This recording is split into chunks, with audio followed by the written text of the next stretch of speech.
Hey everybody, Joy Brooks with Email and Coffee. Today is not Friday. Haha, it's Wednesday. Fooled you. And I'm talking with Anna Levitine, all the way from Israel. So we're going to have an interesting conversation today, more along the lines of where we're at, where we came from, and what that means to everybody else. So, Anna, first tell us a little bit about yourself. Thank you. Thank you so much for inviting me, and thank you for holding this session on Wednesday and not on Friday. I appreciate that. I live in Tel Aviv for the last almost like 7 years. And originally, I was born in Soviet Union, in Russia, in Leningrad, Saint Petersburg, how it's called now. And this is basically was my journey, through hitting at some point Daytona Beach in Florida, Boston and Massachusetts, and all the way to Tel Aviv right now. So you went to Daytona, Florida. Did you have like an extended spring break there? I basically was in a student program there. I was working in a hotel and in a bar, and it was a low season, and like not a lot of job openings. And my friends and I myself, we decided to move to Boston, and this is the city like I literally fall in love with. Yeah, there's a lot. There's a lot to do in Boston, but um, Tel Aviv is as rich, if not richer, with history, and that brings us to an interesting topic of, I guess we'll broaden it and call it those transferable skills that we have that we begin in life thinking, oh, I'm going to be a doctor or a lawyer or an Indian chief, or I'm going to do this, that. Mine was I was going to be an archaeologist. Yours, I believe, was anthropology.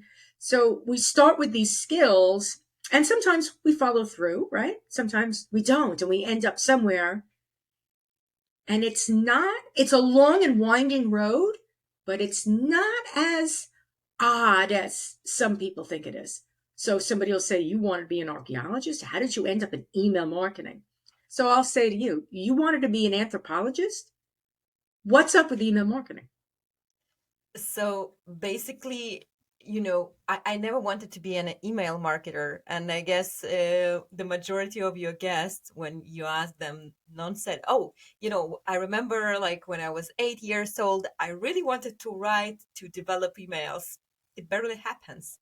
So when I started my university in the age of 17, and growing up in the multicultural family, I was like, wow, I want to learn everything about cultures, religions, habits, and so on so far.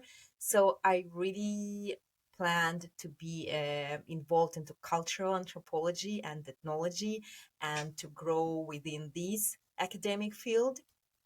And I spent 7 wonderful years in university. I got like a like specialist, like bachelor degree, and 2 years after that. And I traveled in the very rural areas of former Soviet Union. There were several expeditions where we talked a lot with local people, and that was wonderful. And I realized that, first of all, I really like talking to people and I like to listen to people. And later on, when I started my marketing career, and I started working with a very like classic media like radio, newspapers, TV commercials. So I was thinking that there is no connection between what I've been studying for 7 years and like how I see, my future and what I'm doing now in the marketing. And then when I started to focus more on the retention marketing, on emails, I realized that everything what I was doing during the expedition, talking to people, record them on super old phones, write down like what they're talking about. this is exactly what I'm doing now with email segmentation. Just, instead of the conversation, I use data, returning patterns. I build segments based on their behavior. And I had this aha moment, and I was like, wow, now I have all the pieces of the puzzle at the same place. It's sort of like applied anthropology, Exactly. where instead of studying uh, previous cultures or studying obscure culture, you're studying modern culture. And instead of um, writing papers and thesis and research on behaviors, you're literally studying behaviors based on metrics that are immediate. I mean, within the moment you send something out, you can begin to track behavior. And it isn't so much of three professors get together and they write a thesis about what they suppose.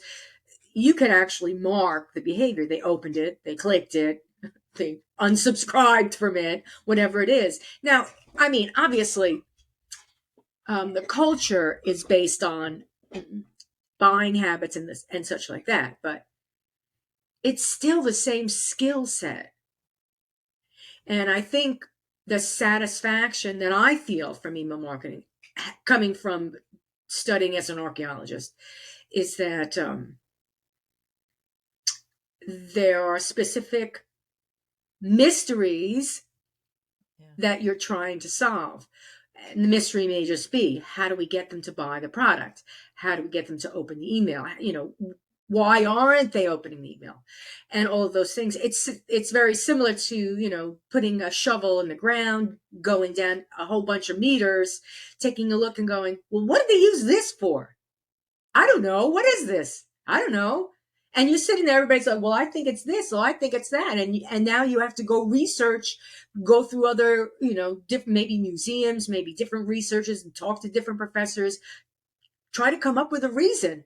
It's really at least the same process. And when you solve the problem, it's the same satisfaction. It's odd, but I think what people don't necessarily connect are their transferable skills until they've played them out, until they get to a point where, oh, like you said, I had an aha moment, right? And I don't know. For me, it happened because somebody said to me, why are you looking for this job? You don't seem to have any transferable skills. And I sat there thinking, are you kidding me? Are you out of your mind? Of course I do. I have every single one of them. And that person didn't get it. So that was my aha moment. And I thought, okay, that this person doesn't know how to apply their skills. Sorry, they don't know how to apply mine either. so so here you are. You're in Russia. You're traveling on, as a student. You have all that going on. You're trying to think of some sort of a career. Like how did you apply? I mean, first of all, coming from Russia, then traveling, trying to figure out where you wanted to live and what you wanted to do. What was that like? Wow, that's a great question. And I actually like I started to travel when I think I started to study in university, so pretty late, like 17, 18. I was not really exposed to other countries prior to that. I mean, only Finland because I lived like 3 hours driving basically. And and then like I was always part of the Jewish community in St. Petersburg where I grew up. But I never saw actually myself like in Israel because maybe I didn't know like what, you know, I didn't know how to find my career or how to define it even back there in Russia. So obviously, new country, what new career? Like it was very complicated for me to even to imagine. And then at some point in my life, I moved from St. Petersburg to Moscow. And this is the where I started, to develop my marketing career. We had like a family friends startup, quite successful. Then I moved on, working in the agency. Also have like tons of friends still from there, from this agency. And then I decided, okay, I'm not losing anything. Let me join the program in Israel. Like, I've been on the few programs. I traveled. Like, as I said, I was involved into like Jewish activities. And I came to Israel, and Israel population is about like 10 millions, 9 millions, maybe even less. And this is the population of like St. Petersburg, the city where I was born. So I was really like surprised, and I started to work in a small travel startup. Um, and we had like a database of users like from all over the world. And for me, it was like, wow, I can work in Tel Aviv and like, be connected to customers in the States, in Australia, in Asia. For me, it was like mind blowing because the Russian market is so big, so we mainly focus on it. And working with other countries, that basically was like fascinating for me. And Hmm. like I saw the career opportunity, what I can get, like where I saw myself like the next steps in my career, here in Israel. And of course, the freedom that I can have here, like being Jewish. Yeah. Yeah, it must be interesting because I wouldn't say that Russia's a closed market, but it's a different marketplace. Yeah. So the ability to and like you said, you enjoy talking with people and learning. The ability to talk with different people suddenly happened in Israel. It just opened up in probably like a surge where you're like, wow, this, the potential here is just exponential. I mean, today I could talk to 10 people, then I could talk to 20, then I could talk to 100. I can do almost almost anything. So the potential, it, from our standpoint in the States, we always, it's almost like we almost have that and it's a challenge. It's almost a negative. It's like, oh, I got too much. I don't know what to do. Well, you come from the opposite, where the challenge is more or less to make yourself interested every day with a marketplace that is essentially going to be the same for the next 20 years, as opposed to going to Israel in a smaller place where you can experiment with lots of um, different, A B tests. You could A B test yourself away, Yeah. every day with somebody else, essentially. And again, that's that's applying marketing skills to life. People don't realize that in a situation, they say the definition of an idiot is doing the same thing every day and expecting the outcome to be different. The point is, sometimes you don't have the option to do something different. You have to do the same old thing, and the outcome is never what you want it to be, and you're forced into that situation. And sometimes you're able to say, okay, that didn't work. Let's try this. Okay, this didn't work and that didn't work. We're going to try, to continue trying different things to find what works, not only for you, but for other people and for the time being that you're in. So, that opportunity, something Americans take for granted, doesn't exist everywhere. Right.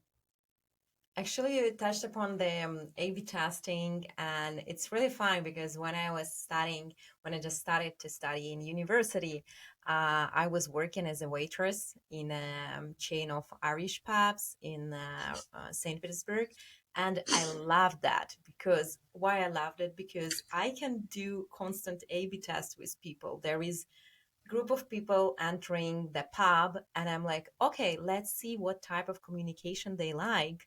It's almost like giving like a preference page. You want to subscribe for product updates, for features, how to's. And I'm like, okay, maybe they want me to be very engaged with them, or maybe they just want me to bring their drinks and that's it. And I love this A/B test that I was doing with our guests. Sorry if someone is listening for that, but it was interesting. And the thing is, like in email marketing, you get your result immediately, right? It's very much, you can see your result in your tips, right? And the like number of drinks they order. And the same running KB test with the mail campaign. If you have a big enough audience, you see it like in 10 minutes. It's very much the same. And I also did waitressing, and that's kind of funny. It is exactly that. You determine the table. I mean, you want your tips. The game is tips because the pay is awful. The game is tips. So you get the option of serving every single table in the same voice and going home at night and being miserable, or a little bit of, play acting. Like, Personalization. what do they engagement? What do they want me to be? Do they want me to be happy? Want me to be quiet? Want me to get their food? You know, it again, skills are transferable, and it's so important for us as we start out to understand. Here's another example. When I was in school, I mean, I'm a really bad athlete. I mean, the word is klutz. So you give me a ball, and I'll probably hit someone, break a window, or hurt myself, right? When I pick up a ball and throw it, the dogs don't run after the ball, they run away. They're like, oh, she's got a ball. This is going to be bad. It'll go over the fence. They'll be like, what is she doing? So, not an athlete. And I just never, um, it's not that I never applied myself. I never understood or considered, the word is considered. I never considered myself to be athletic or competitive in any way. And that's true. I'm not. But I like to swim. And I had in college I had to take one credit in New York State for the schools. You have to take one gym credit before you graduate. So I took swimming because I like to swim, and I'm swimming, and the professor, whatever, comes over to me and says, "I have a feeling you're a senior, but I'm going to ask you anyway." I said, "Yes." She said, "Would you like to join the swimming team?" And I'm like, "I'm a senior." She goes, "I knew it. I knew it." And she says, "And this is your last semester, blah, blah, blah." And it was. She wanted me to join the endurance swimming team. It never occurred to me. And that fact that it was endurance, that's the transferable skill. No, I'm not competitive. So in a situation where we're competing, I bow out. In a situation where obviously I have to do some sort of agility, I sit down. Um, but if somebody says, "Do you want to go for a hike?" I'm running with my sneakers on. I'm out the door because I can hike forever. I could just hike my up, down, around. Just don't go too high in a mountaintop and give me a cliff. I'm not too thrilled with cliffs. But in any case, so recognizing ourselves, our own behaviors, what we like to do, what we don't like to do, those the kernels, those kernels are skills. So we enjoy the skill. In other words, I'm very good at endurance. That's a skill. That's why email marketing, I can manage email marketing because given a project, okay, Joy, we need to code this. Oh, it's not working in Outlook. Well, a lot of people will be like, it's not working in Outlook. What am I going to do? I'm like, figure it out. Let's Google it. And I'm enduring until it works. I'm like, okay, we have to change this, do that. That's not going to work. So if you wanted to display an outlook, we're going to have to change, and I come up with a solution, and it works. And that is the endurance. I'm in it for the long haul, and I'm aware that there's got to be a deadline. So, I'm also, I understand that there's somewhat of a race there, but it's not a competitive race. So, it's interesting. It's an interesting journey to take those skills on the road and sometimes develop, like, it's almost like a whisper in the back of your head says, "Oh, do this." And you're like, "What?" And you're like, do this." And you're like, "You want me to what? Speak? You want me to what?" So you at some point decide that you wanted to uh, become an ambassador, become speaker. Yeah. You always like to talk with people, but now you're saying yourself, something in the back of your head is saying, no, I want to better my skills. I want to be, when I want to have that conversation, I want to feel like, not that I'm leading it, but well, what was it that started you thinking, I want to speak, I want to better myself in this area? So, yeah, you're right. I love speaking about emails and about career development here in Israel.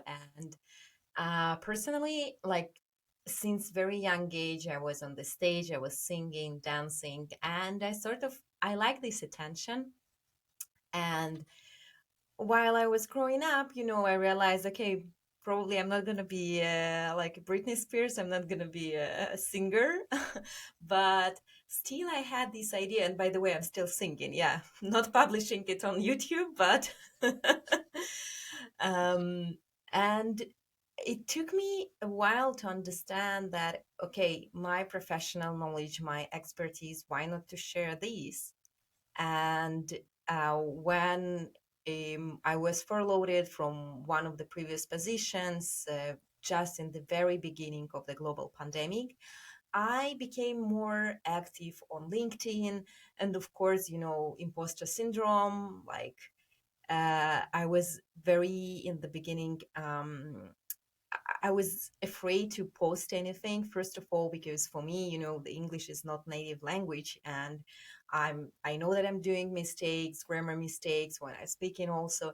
But moreover, I was thinking, what if it's not going to be valuable? What's something that I'm talking about going to be not going to be interesting for people? They already know that probably. It's not nothing new.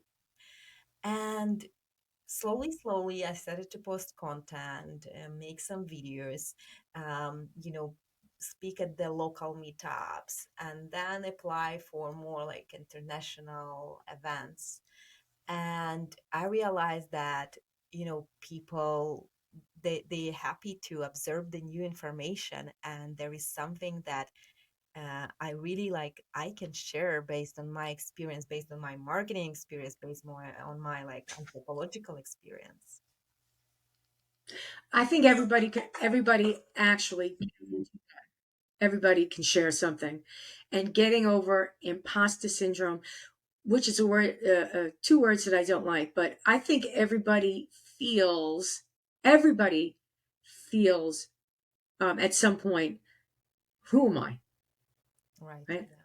Well, the point is, everyone feels that way, and everyone is somebody, and even one person who listens to you who gets something out of it. That's the point. You're not everybody is charismatic leader of the world. And trust me, not everybody may think that they want to be that person, but it's really not a great place to be, because that means every time you open your mouth, you better say an aha, or people are going to be disappointed in you. So it's far better to be a street person who develops themselves and is able to have conversations with other people in a way that someone walks away and goes, yeah. They don't say, oh, that was Britney Spears. They say, yeah, yeah, that one person, yeah, I feel pretty good. Because you have a conversation with Britney Spears, you walk away and you're like, wow, that was Britney Spears. And I'm nobody, Yeah. right? That's not, that's, it makes people excited to be with Britney Spears. But after that moment, what is the point? And I think that's where we need people. Not, we don't need a million Britney Spears. And I'm only bringing her up because you did. We don't need a million famous people. We need a million normal people who are trying to make a little bit of a difference. Right. So I call it, service and community. Community is very important. It doesn't, again, I'm not talking about speaking to a million people. I'm just saying a small community. So grassroots community or your working community, or your family community. You pick what you want to do, and you don't need to be a genius. You just need to develop compassion. I guess that's the word. And when you develop compassion, it really becomes um, the this next step is communicating that and being able to communicate it in how many languages do you speak? Three. You Three and a speak half, at four. least three languages. Yeah. Four. Yeah. Okay, Four. so there you go. So being able to express it in four languages is meaningful. It's meaningful. So I think I had this conversation just the other day. Maybe it was with you. Hello.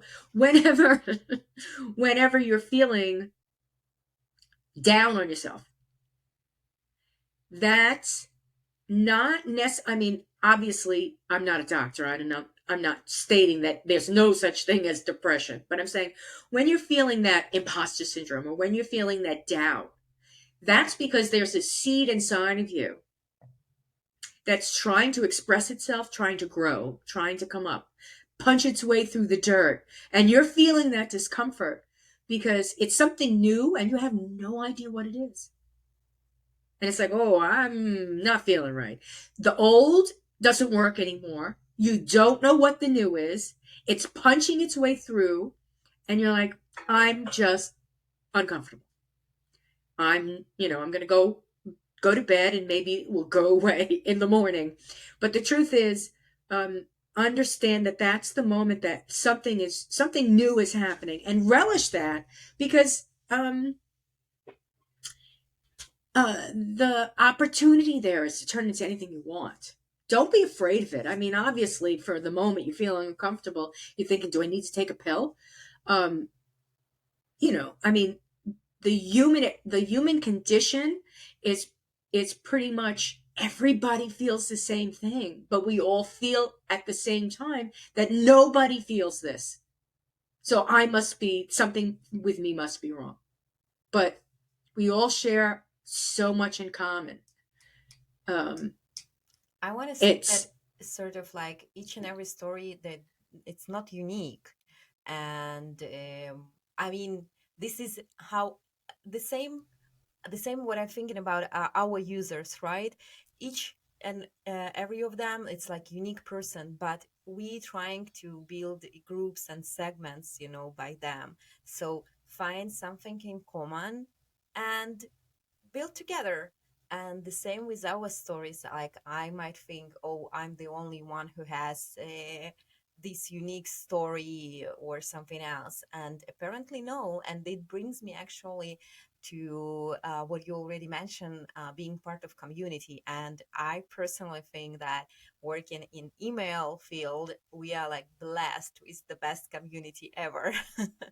Slack channel, women in email, all the communities that we have, like local communities, it's just fascinating how supportive they are. it is an interesting community and how it grew from an industry that didn't exist 20 years ago. Um, on the heels of what, being a post office man, delivering mail, snail mail to the concept of delivering a marketing message into somebody's inbox, avoiding, uh, you know, avoiding the mailbox, avoiding all of this, and literally being able to deliver mail at any point in time, um, and testing it. So here, you deliver the mail into somebody's mailbox. They open it up. They're like garbage. They throw it away. You don't know what they did. You have no idea. But now we're delivering mail in somebody's inbox. Oh, look, they unsubscribed. They threw it away. Right? Oh, look, they opened it. Oh, they didn't do anything else. They clicked. Woohoo! We got it going on. And then So, what? it is. Yeah, and then the robots crawl in. Well, the point is that everything always changes, and that's also where these skills come in hand. Everything's always changing, and if you're not flexible, you have to be flexible. You have to be flexible in this world. I only know this world. Uh, you know, um, I can't tell you for a fact that every other world and every other generation had the same conception that you know what we're doing is so different, and oh, this culture's so crazy, and oh, everything's moving so fast. I have to think that those thoughts are not unique. I have to think that my parents thought it, my parents' parents thought it. I mean, I look at my grandparents and they went through the roaring 20s. I am certain that my grandparents' parents said, "What are these kids doing? Right. Are they crazy? What do you mean?" So I think every generation goes through lots of change that eventually changes. So the change changes, and I'm not saying that it. I'm not saying it disappears. It's continuously changing, and we all need to be aware of this um, in work, being flexible at work, especially I mean, getting furloughed happens. So you need to be able to pick yourself up and say, here are my skills. What is it that I want to do? if I can't if I can't find something specifically in this field, where could I go? So somebody who's not in marketing may think, "Oh, I could never do anything in marketing." Well, there are so many channels in marketing. It's not just email marketing. It's not just direct marketing. There's social marketing. There's influencer marketing. You go on and on and on. There's so many different things you could do. And if you're in marketing and you're getting tired of marketing, again, those skills are transferable. The only thing you need to do is to take your resume and or LinkedIn profile and use those transferable skills to tell your story and to tell that story so that someone else says, "Those are the skills I need." It doesn't matter that they're in marketing. I need those skills. Right. I remember. That's difficult, but I think that's a mindset that people need to consider when they're branding themselves. Let's talk a little bit about branding. Like, what do you think about people, individuals branding themselves? I was, as I said, like I started actively to post on LinkedIn with the start of the global pandemic. And prior to that, I was never like thinking that this is something what I want to do. And when I looked at some people that branded themselves back there, in the social media, like different channels, Facebook, Instagram, or whatever, uh, I not necessarily always like understood that, like why you need to show yourself, like show your life, everything. um but now, working in this in marketing field, I realized that it's just not enough to work for a company. You also need to brand yourself, and it gives like an extra value, I would say. Not necessarily when you are planning like to join another team or have a like a side gig. It's more saying, listen, like I'm the expert in this field and my opinion is valuable. And this is why I can speak at conferences, I can lead webinars, meetups, and this is why people actually come to listen to what I'm saying.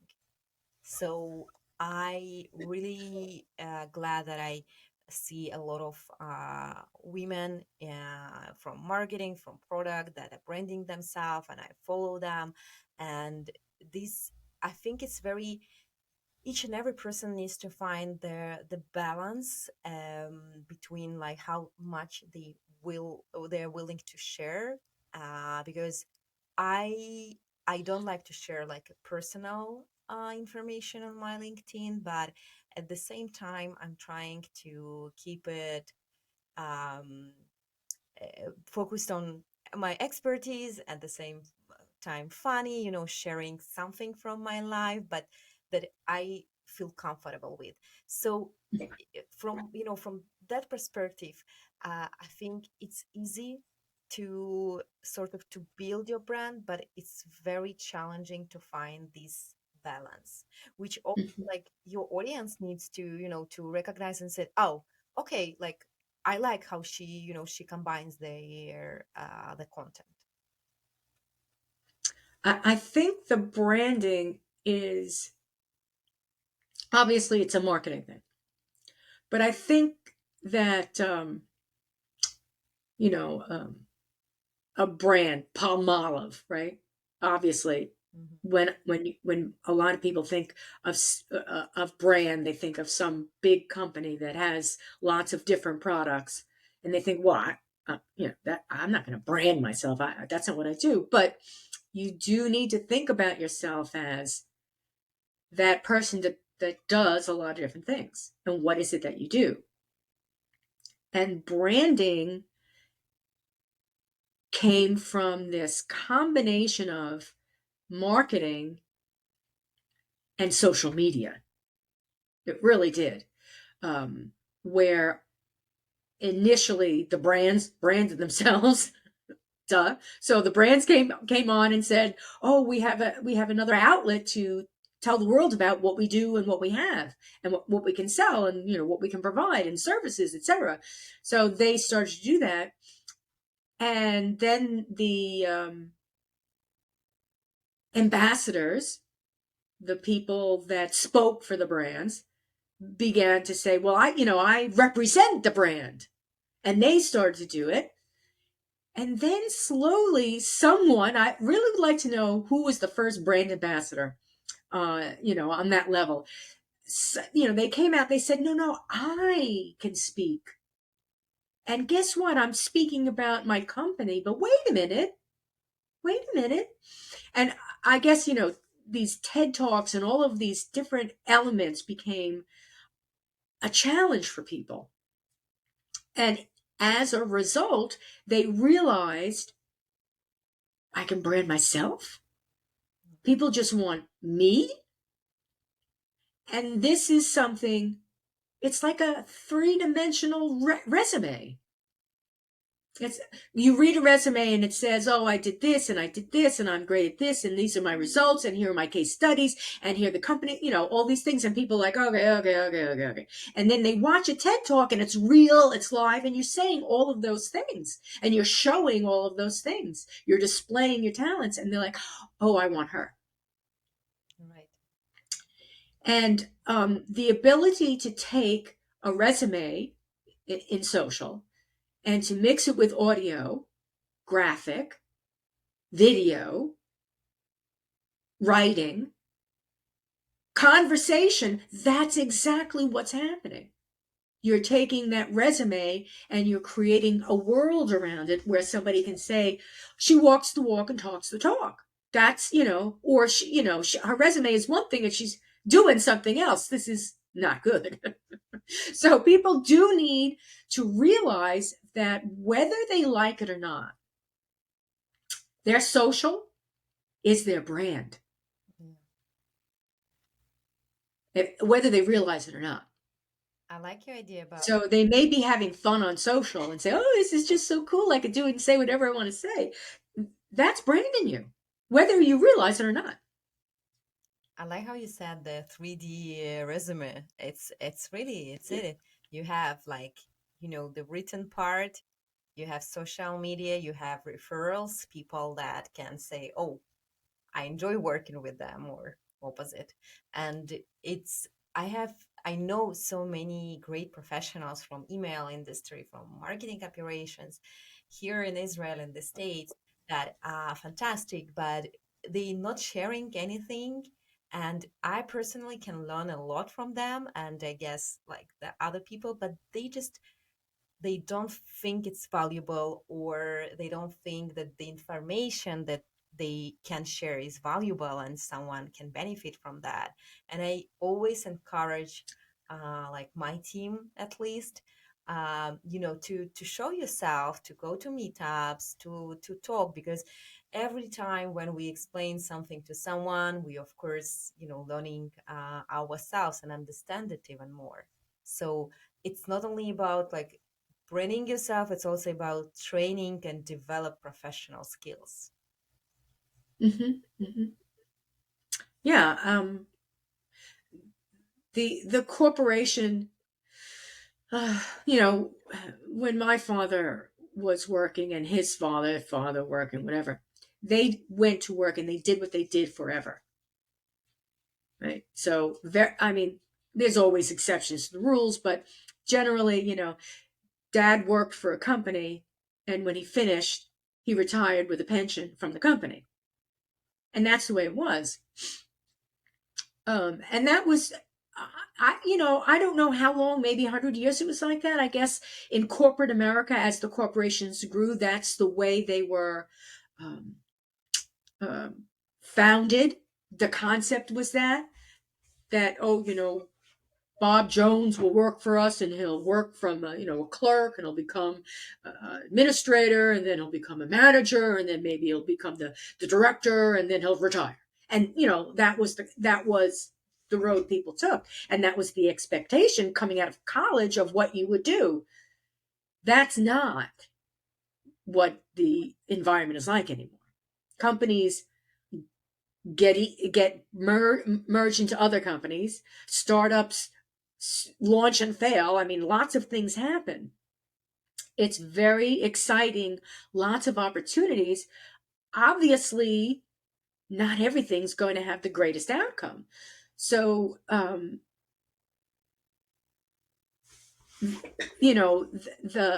the very concept of sharing on in social work is somewhat personal to people who don't want to admit, I was with this company and it failed, or they don't know how to turn. I worked 3 years for a company, got fired. They don't know how to turn that around. And honestly, how do you turn that around? Right? Who Nobody wants to admit they've been fired from a job. I don't want to admit it, but I was fired one time, and that was devastating. To this day, I still wonder what the devil happened, but I'm able to say to myself, it really was a good experience because it was an awful job. And the day I was fired, I didn't say, "Oh my God, I'm fired. What am I going to do?" I said, "Oh my God, I was fired. What am I going to do? Thank God it's over," because it was a terrible job. And I was in a position where I, I really talk about imposter syndrome. I really thought all of the negative feelings that I had every day I went to work was because of me. And when I got fired, I initially thought it's me. And now I realize, no, it wasn't me. It was a combination. That it was an awful job. And I was trying to make the best out of it. So every situation that we have, negative or positive, can be turned positive, and those experiences can be shared using the right language. I'm not going to tell the world about the company, the name of the company, all the horrible things that happened, but I will share that one experience that led me to get fired, to show people that um, the type of person that I am, and why I know in the end that experience, while it was negative, I did the best I could, and I really did the best I could. So um, that's sort of why some people don't share, because they have tumultuous lives that they're trying to make sense out of, and they just can't put them in writing, and they don't want to share them. I have friends that say, I don't have any social accounts and I'm not on LinkedIn. And I think to myself, nobody knows you exist, and they don't care. Right. And that's okay. That's okay. It's another way of embracing today's times. They don't want to be that type of person. Um, but I'm saying that for anybody who wants a slightly bigger career, if you don't brand yourself in social, you've got to brand yourself, period. You've got to really know who you are. Like, I don't do that kind of stuff. And be able to express that without saying, I don't do that kind of stuff. You have to express yourself, that 5 minute elevator speech, 3 minute elevator speech when somebody says, what do you do for a living, and things like that. So, Anna, we're winding down. I wanted to ask you what you last want to share with people, and or how can people connect with you? So, So I last will be share and connect. uh, I will be happy to connect on LinkedIn. You always feel free to to drop me a message. And the last share, I think, actually it's two. First of all, I think the modern superpower is flexibility, and we talked about this. Just remember, 3 years ago, the global pandemic and how it's changed our life completely. And the second one, be bold, stand up, don't be afraid to say something, because there are the people actually so focused on themselves. So not necessarily once you will start to be there, to brand yourself, like all the eyes will be on you. No, it will be slowly. So believe in yourself. Yeah, you know, believe in yourself, because in at the end of the day, you you're going to be able to say, oh, I could do a little bit better tomorrow, Yeah. tomorrow, right? But I'm trying, and that's important. Don't say I failed today. Say, oh, I did this. It was uncomfortable. I'm going to do it again, but I'm going to do better tomorrow. Practice makes Be perfect. positive, right? Be positive, positively. Whew. It's always a pleasure. I so appreciate you coming on the podcast, and I wish you much success. I look forward to seeing you in the future. Thank you. Thank you so much, Joyce. It's, yeah, likewise. And take care, everyone. Until next time. Bye. Bye.